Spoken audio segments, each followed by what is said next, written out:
Hello. Welcome to Athens and the National and Capodistrian University of Athens. I would like to invite the Vice Rector of Finance and Development, Professor Aristidis Amitas, to the stage.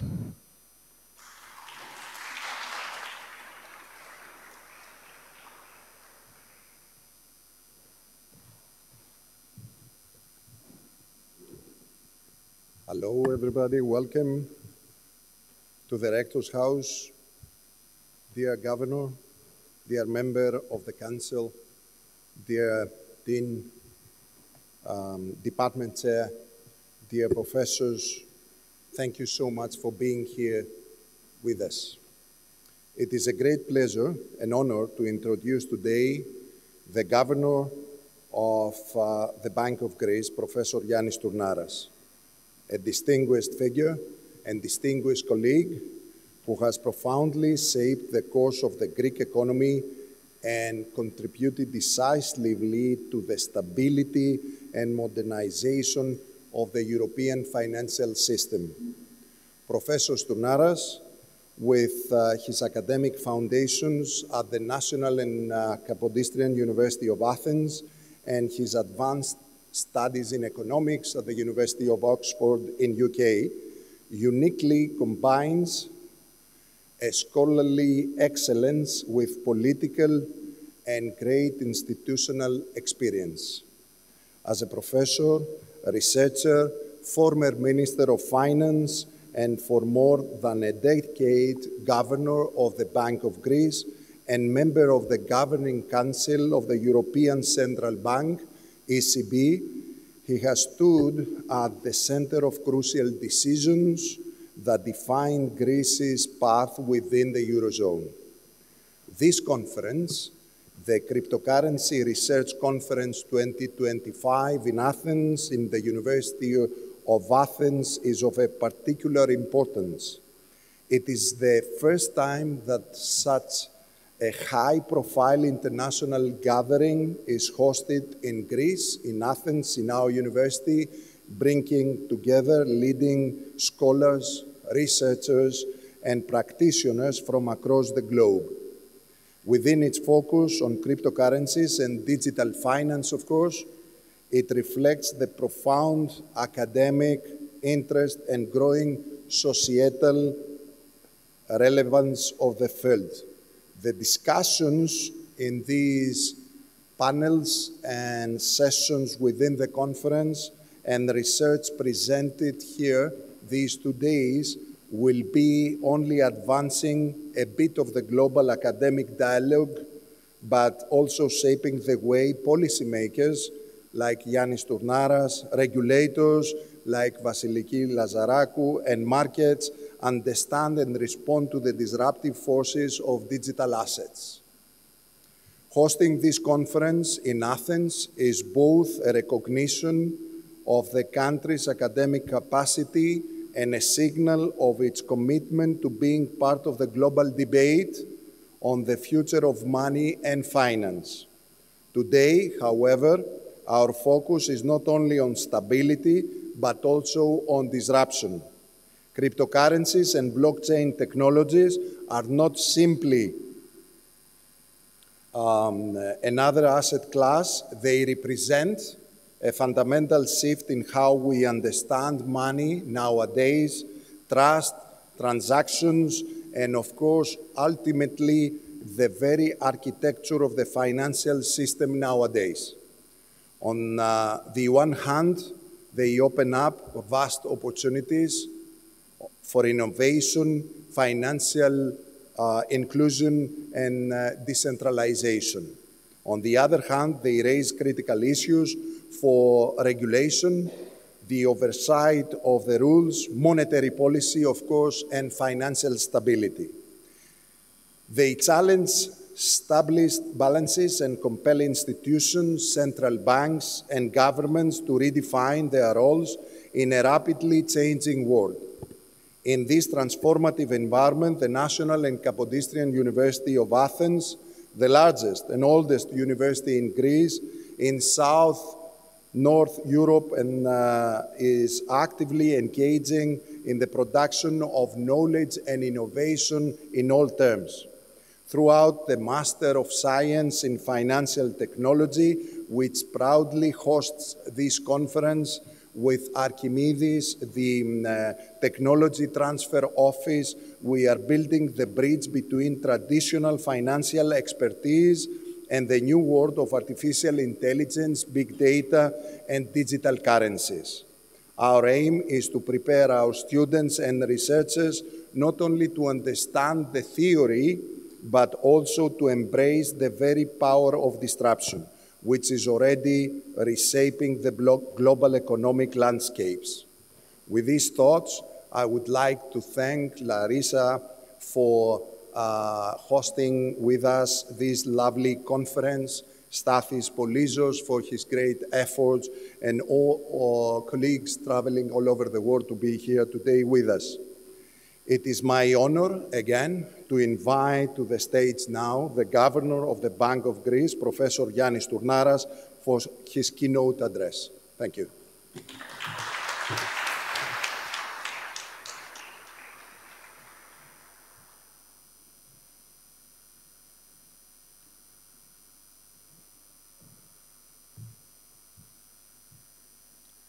Good morning, ladies and gentlemen, dear colleagues. Aristide, many thanks for your kind words.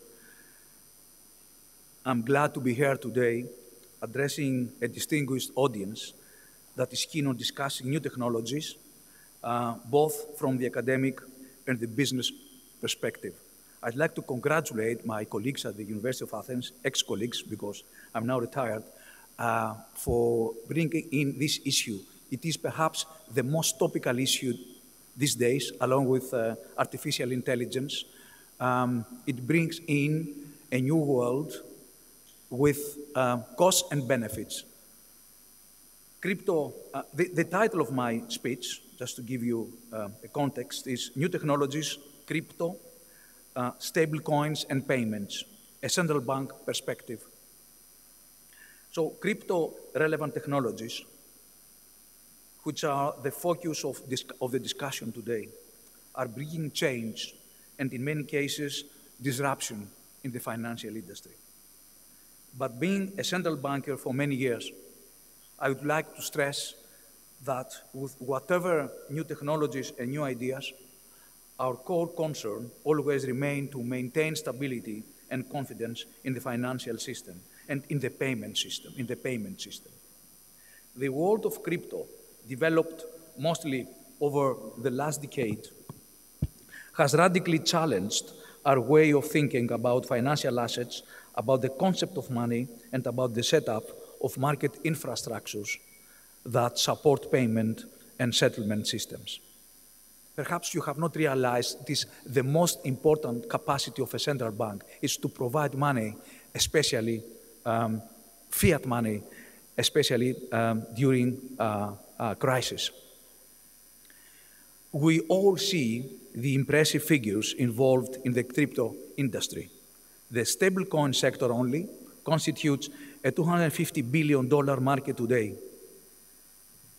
It is assessed that $27 trillion moved through stablecoins last year, more than Visa and MasterCard combined. And the initial public offering, the IPO of a stablecoin giant last June, was followed by an immediate sharp surge of its share prices. Usually, when you have an IPO, share prices fall. The opposite happened here. Hence, we see that crypto instruments are now far from being a niche sector. They have become a substantial part of the financial ecosystem. But it is yet to be seen how the new ecosystem, the crypto ecosystem, balances its explosive growth with regulation and public trust. This is, in my view, the focus of interest, especially from a central bank perspective.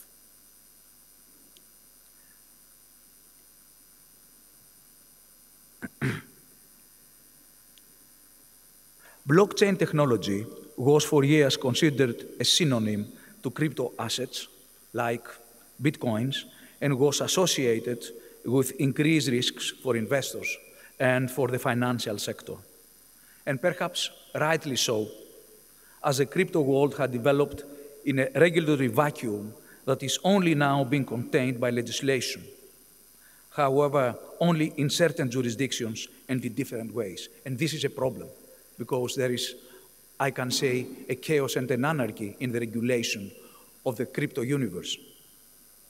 In the last few years, blockchains and the wider distributed ledger technology have gained momentum in the financial sector, both in the so-called decentralized finance, or DeFi, but also in institutional financial activities. Distributed ledger technology is transforming the financial ecosystem, but it also requires adjustment in business models as well as in the regulatory and supervisory setup. Decentralized finance is a segment of the crypto asset universe that has expanded rapidly over the last few years. It represents a novel way of providing financial services to retail users, such as decentralized lending and payments. Usually, it does not create novel financial products, but mimics those provided in traditional financial markets through technology-enabled innovation. However, certain features, such as how assets are held, how trust is generated, and how the system is governed, distinguish it from traditional finance. Tokenization is the new world. It is important to note that, in fact, DeFi is in many ways subject to the same vulnerabilities as traditional finance, including those caused by excessive leverage and risk-taking, liquidity mismatches, and interconnectedness. Its novel technology and method of service provision can, however, amplify certain vulnerabilities and incur additional specific risks. This is why we are so much concerned in central banks. But, as said, the momentum of distributed ledger technology has extended in the financial sector beyond the decentralized finance space. This technology is increasingly used at institutional level by credit institutions, financial markets, and clearing and settlement systems in various use cases, such as securities issuance, payments, tokenized deposits, and funds. DLT, distributed ledger technology, is linked to the tokenization process, which is also gaining momentum with experiments and real-world cases. Real-world assets, such as bonds, equities, and ownership rights on almost any object can be represented as tokens offering innovative services. According to the Bank for International Settlements, tokenization can help to enhance the efficiency of markets, reduce settlement risk, broaden investment access, and spur the creation of new financial services. Similar to key monetary innovations of centuries past, the tokenization of money and financial assets has the potential to expand the universe of possible contracting outcomes to support economic growth. However, significant challenges remain, notably the need for scalable platforms, regulatory clarity, and robust infrastructure. So we're just in the beginning. Many issues and questions emerge in the context of the crypto space. For example, regarding holders' rights and protections, governance, and private law provisions. Public attention on such issues became greater as certain fraud episodes occurred, revealing severe weaknesses in the crypto ecosystem.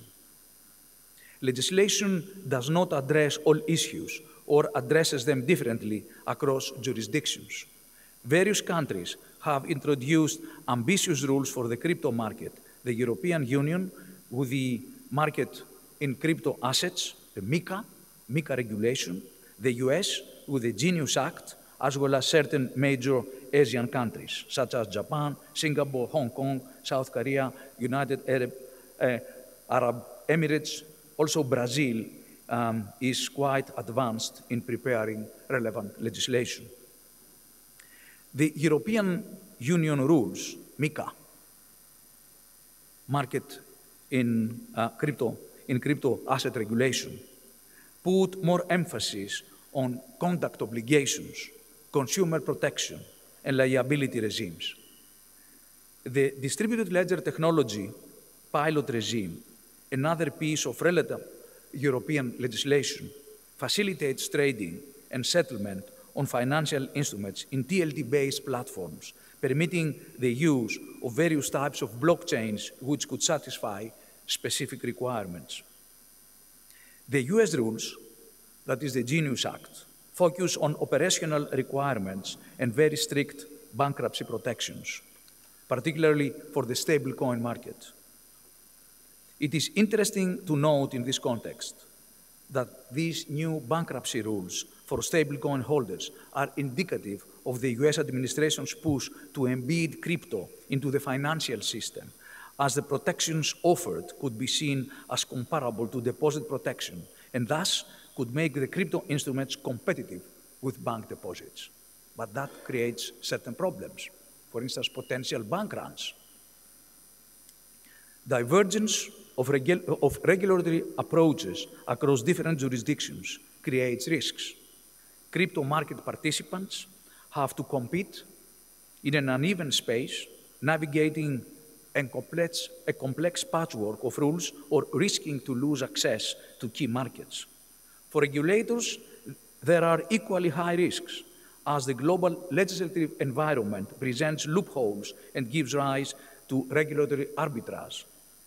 Hence, there is an obvious need for a global effort to harmonize rules and ensure a sufficiently level playing field for financial market participants.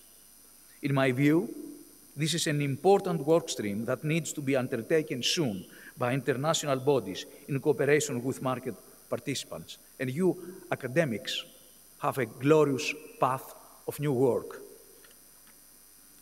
Now, let's come to a crucial question. How have these developments impacted the area of payments? This is the main concern of central banks. And what are the actions of central banks in this context? Looking at the European Union, it can be said that where existing payment channels are quite developed, safe and diverse, the chances of crypto instruments used for payments have so far been rather poor.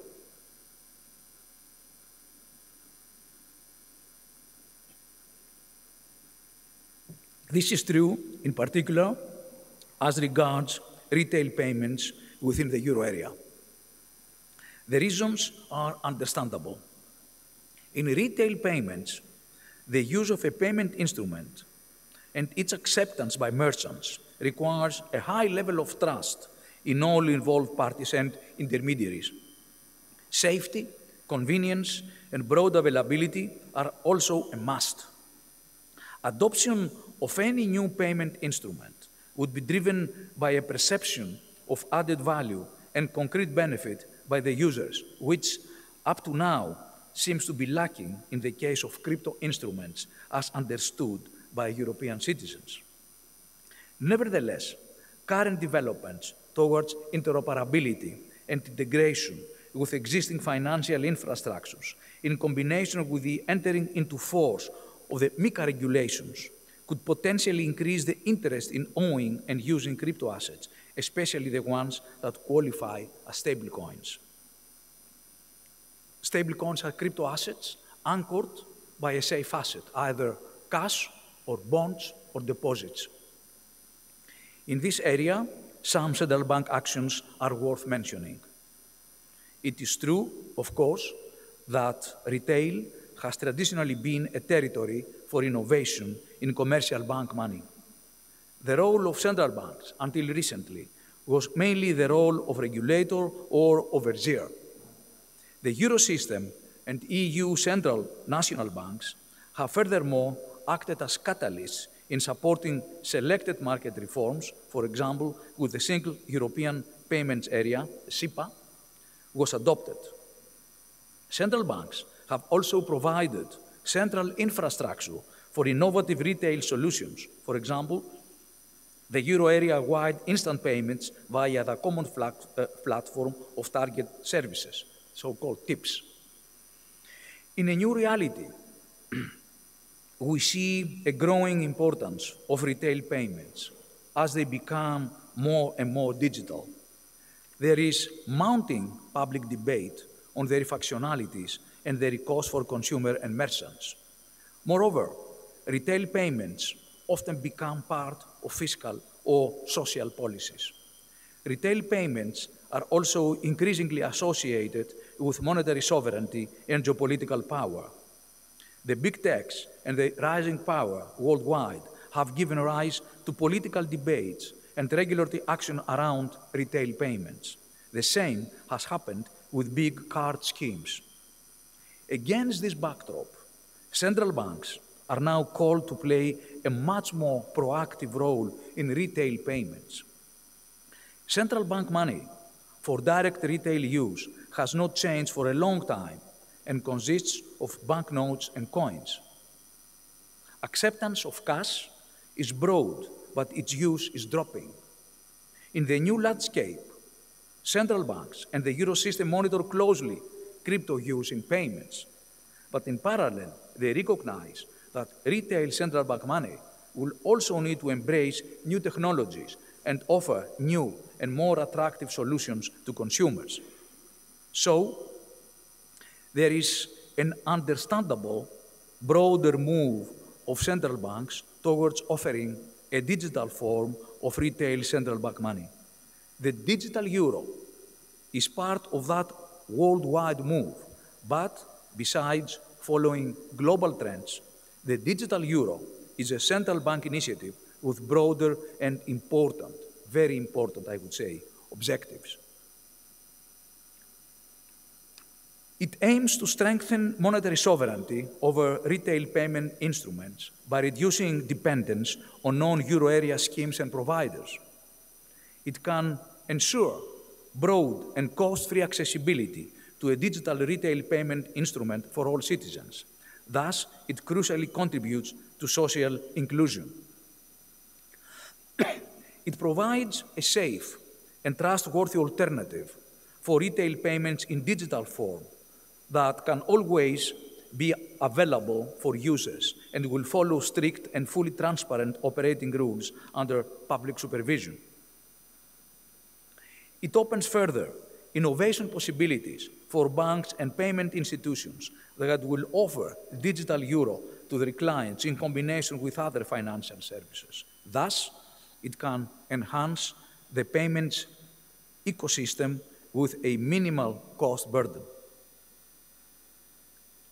It aims to become a resilience tool that would support continuity of financial transactions in cases of emergency or geopolitical anomalies where private payments rails might be disturbed or unable to operate.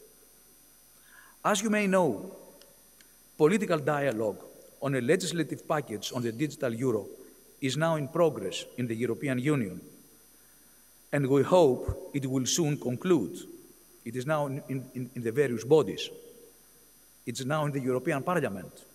The Eurosystem has started technical preparation already in 2023 and is ready to accelerate its work when legislation is finally agreed and adopted. I'm not saying that this is smooth sailing, because there are many objections, there are many misunderstandings. We are not going as central banks to compete with commercial banks. We are not going to pay interest on the digital euro, and there's going to be an upper limit in the amount of deposits that we can accept. So it's just cash. It's nothing more than a digital form of cash. We don't want to compete with commercial banks in accepting deposits. So this is something that we should communicate it very, very clearly to a much wider public. Another crucial parallel initiative of the Eurosystem in retail payments is to achieve interconnectedness of euro area retail payments infrastructure with the ones of other geographical areas in and beyond Europe. The initiative involves, for example, the fast retail payment system of India, with which consultations are underway with a view to set up an interlinking mechanism that would serve both Euro area and Indian retail users, and the Southeast Asian Regional Initiative, Nexus, which constitutes a hub where the Euro area retail payment rail could participate. These actions unfold in the context of an effort to facilitate payments across different currency areas, along the policy objectives set by the G20, which aim to reduce cost and increase speed and transparency in global cross-border payments. Furthermore, these actions are intended to expand the use of Euro area retail payments instruments and infrastructures and strengthen the international role of the euro. Market infrastructures for payment and settlement constitutes an area where radical transformation is taking place. Central banks focus more on the infrastructure underlying wholesale transactions and are currently taking actions for reforms following market trends. In previous decades, reforms in the area of infrastructures referred to the dematerialization and digitalization. Now, the next major leap forward is, as I said, tokenization, which introduces, in fact, a programmable platform where claims are processed, removing the traditional separation of different functions such as messaging, reconciliation, and settlement. This happened at the same time. But its success relies on a foundation of trust that can only be provided by central bank money and the connectivity it ensures for different key elements of the financial system. So, central banks are not only witnessing, but also participating in tokenization activities, which create a next-generation monetary and financial system, which should be adequately regulated and monitored, potentially with new tools. The euro system, in particular, that is the ECB and the national central banks of the euro area, conducted relevant exploratory work within 2024 by providing solutions for wholesale settlement on central bank money using DLT, distributed ledger technology. The results of this work were successful. More than 200 transactions were realized within a 6-month period with 60 market participants, with a total value of 1.6 billion euros.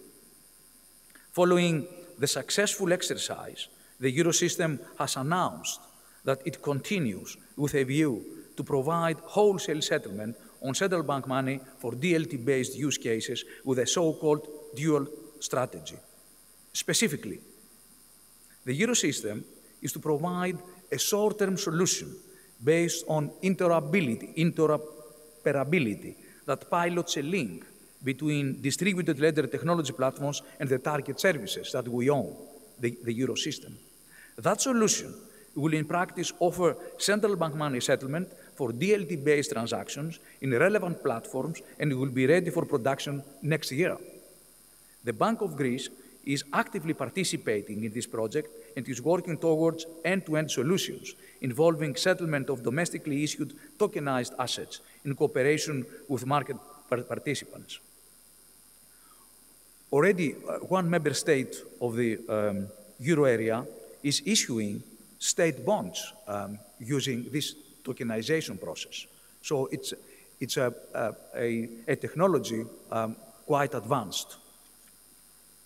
In parallel, the Eurosystem is developing a work stream towards a long-term solution involving DLT-based infrastructure. This work stream is focused on the concept of a European hub that will shape an innovative, integrated financial ecosystem. You will hear the names Proteus and Appia. These are the names of the new, we are calling the new technologies. Both these actions are given priority. Considering that over 60% of European banks are now using or exploring DLT, and that securities issuance in DLT are increasing, as I told you, we as central banks feel that we in some way need to reimagine central bank money. The innovations are to enable market participants to manage trading, settlement, and custody on a single platform available 24 hours, 7 days a week, 365 days a year. Trading and settlement would be synchronized, while new business models can be used to automate conditional transactions. It should be noted that the Eurosystem actions develop in coordination with international initiatives developing under the Bank for International Settlements, which is coordinating all central banks. The BIS can be said it is the central bank of the central banks. We expect broader benefits from the implementation of such new technologies in our market infrastructures in central bank money.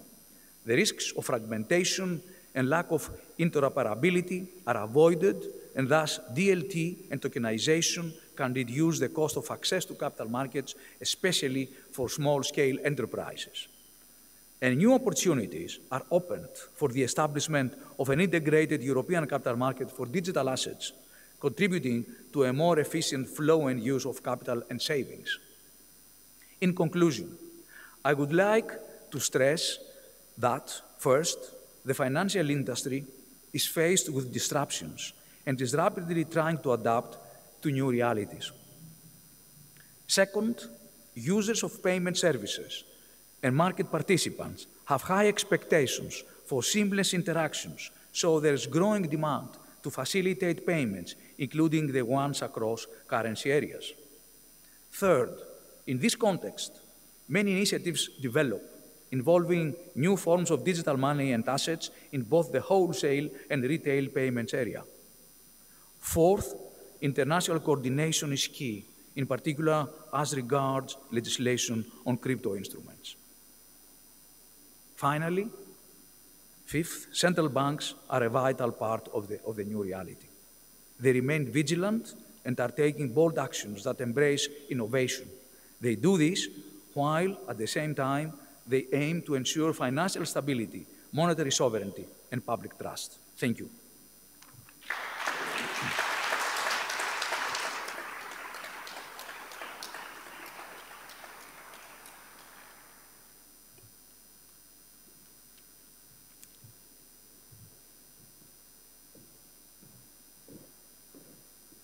Thank you so much for this so informative keynote speech, dear Governor Yannis Tornaras.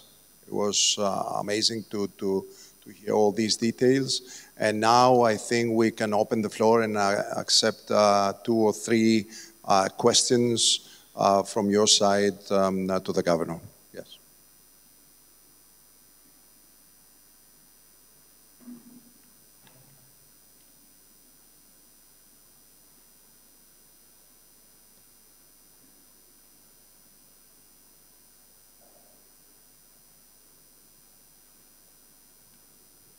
Yes.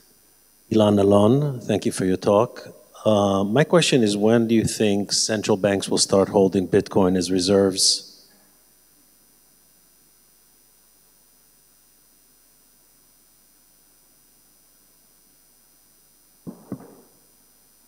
Excuse me, could you please come again, because... My question is with respect to central bank reserve policy. And when do you think different types of banks around the world will start using Bitcoin and other cryptocurrencies as reserves?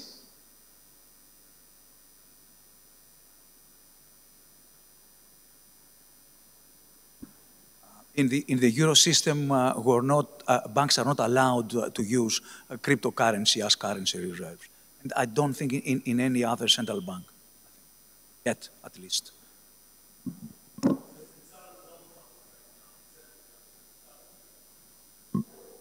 Yeah, but not as reserves. I understand it's not. My question is, do you speculate that in the future, perhaps outside the European Union, Bitcoin and other currencies, like gold, like other commodities, perhaps US dollar, will be used as reserves, like in El Salvador, for example, or in other places. Right now, it's the sovereign wealth funds that hold them. We are not ready, and I think we're not going to be ready to accept Bitcoin or cryptocurrencies as reserves. Hello, my name is Nektarios Aslanidis, and I work at the University of Virgili, Spain. Thank you, Governor Stornaras, for this very interesting talk. I would like to ask you about the CBDCs. You mentioned that the digital euro will not compete with commercial banks. But what about stable coins? The growth in stable coins would most likely lead to a reduction of bank deposits and therefore reduction of loans, which will affect significantly the economy. And I also have a more general question for you. John Cochrane, a distinguished academic, argues that the regulation is a barrier for growth. Where do you strike the balance between regulation and growth? Thank you very much.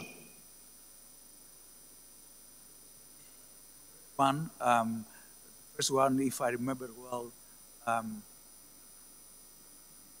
was sorry. Okay. The first one, can you remind me that? Yes, the first one is about the digital euro. Yeah. That does not compete with commercial bank, okay, but but does compete with stable coins, because if the growth in stable coins lead to a reduction in deposits and thus in loans, this would affect greatly the economy. Okay, well, the digital euro is just a form of cash, like the cash you have now in your pocket is going to have in your electronic wallet, in your mobile. So it is not a deposit. The central banks will not, at least in the euro system, we're not going to pay interest in the digital euro. So it's just form of, like the cash you have today, we just want to facilitate those users that use digital means or mobile phones to have a new form of cash. So it is not a deposit, it is not a new service to customers. So commercial banks have nothing to fear from this commercial bank money. Stable coins raises they raise a number of issues. For instance, if there are multi-jurisdiction issuers and there is fungibility between stable coins in one currency and another. If we had the same regulatory framework or complete coordination of regulation, that wouldn't be a problem. But with the different regimes in regulation, MiCA in Europe, Genius Act in the United States, so many other in other jurisdictions, we are not sure what questions of financial stability this fungibility might raise. So this is what concerns us now as central banks.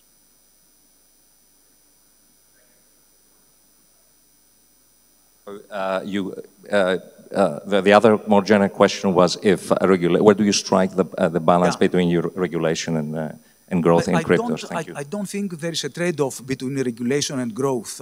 On the contrary, regulation makes sure that there is a stable environment, that payments can thrive, and households and companies can have trust in public money. That's, I mean, without that, there can be no growth. I don't think that this is a public good. This is not regulation for the benefit of anybody, but for the public good. So it's a public good instrument. It's public trust.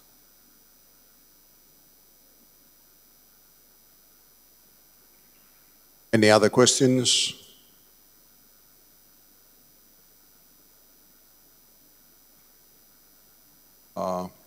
Yes, please. Yes, please. One more. and then we conclude. Hello, my name is Michael Floros. I'm coming from Cyprus, from Crypto.com operations there. I would like to ask you, cryptocurrencies trading, as you said, has surpassed $25 trillion within 2024. Derivatives in crypto-related assets within 2024 were at $58 trillion. These are unbelievable amounts, and still I think that we are not closer to well-regulated environment. How far are we from the central banks and the regulatory authorities going closer to this new world? Because it's, the numbers are incredible, and our numbers for 2024 with values at 1/3 of the major cryptocurrencies. So, just for example, the equities trading value for 2024 were at 145 around there $trillion. So we are very close to reach those numbers. It's we are almost this new world is just before overpassing the traditional one, and still we face only basic regulatory frameworks. Thank you. This is exactly why I said there are many questions raised, financial stability. That's why we want coordination of regulation. And this is why we insist, because many of those issuers, of the issuers, not so much, I mean, the crypto is not the problem. The problem is the stable coins, because the crypto, I don't think they will gain prominence. Stable coins is another case.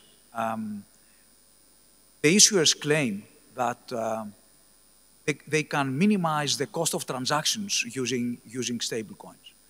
This has not been tested yet.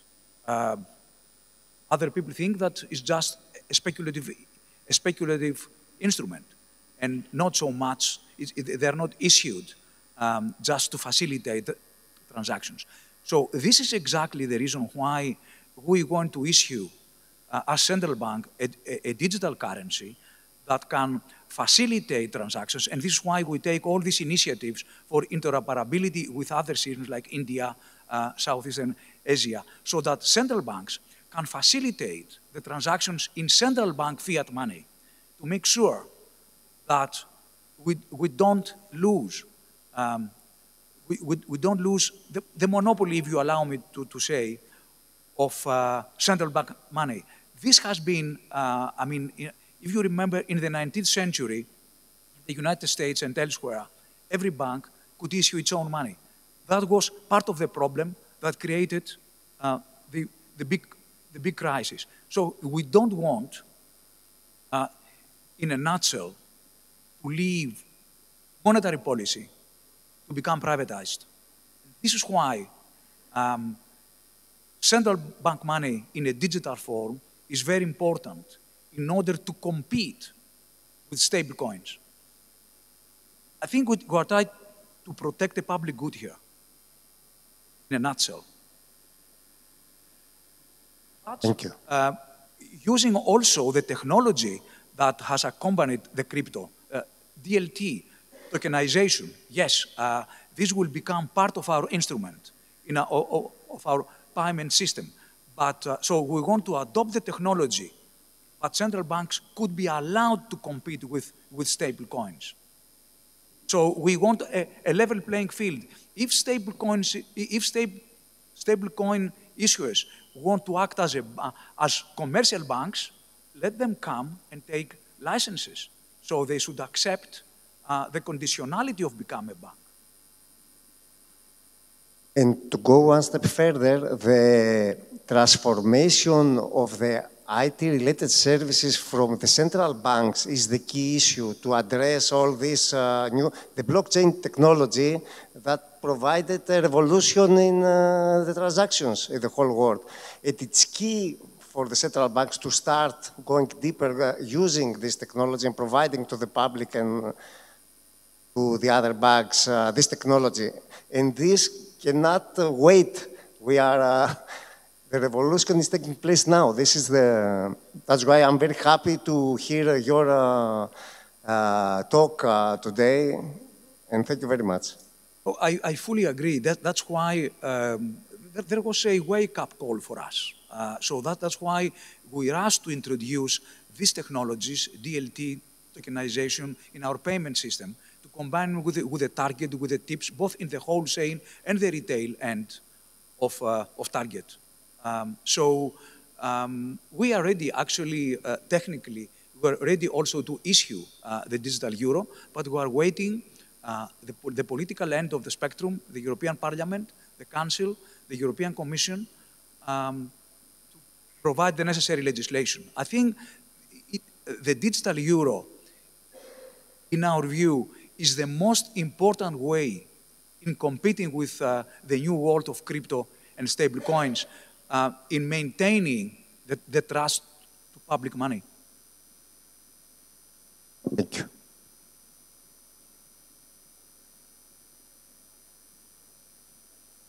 One more question, and then we sum up.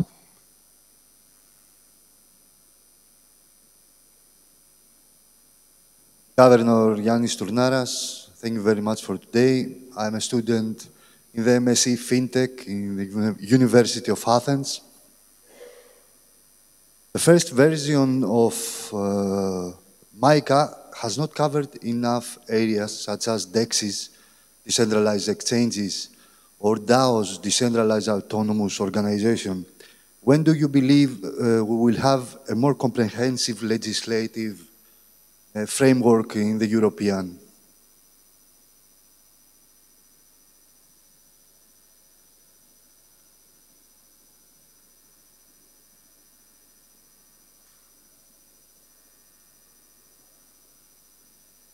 I think the context and the institutional context for the use of crypto is provided by MiCA, the market for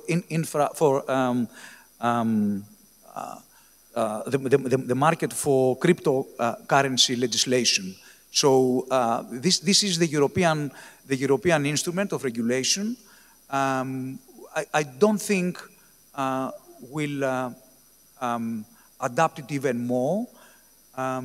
Perhaps if the US administration is willing to provide information or to exchange views so that we can coordinate the Genius Act with MiCA, we might also make some changes in the legislation. But MiCA, as it stands, of course, it's still in the beginning. We think that it's a sufficient instrument to regulate cryptocurrencies.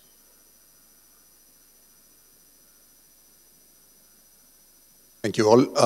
Let's conclude a bit, and I will give again the opportunity to the governor to say a few things at the very end of our expectations. And again, a big thank you, all of you, for being here today. And let's give a big applause to Professor Yannis Tournaras for being here with us today.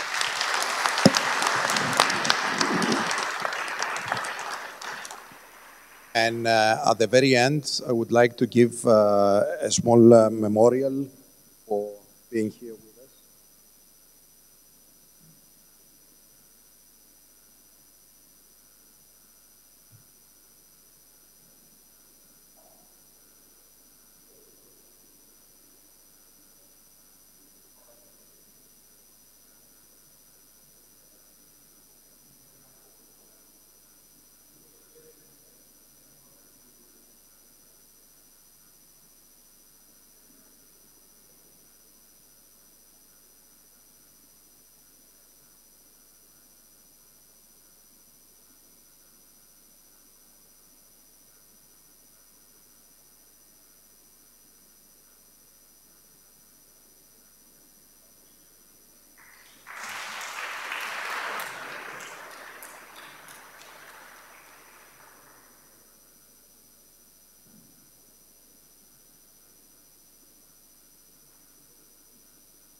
So I would like now to invite Dr. Larissa Yarovaya to the conference chair.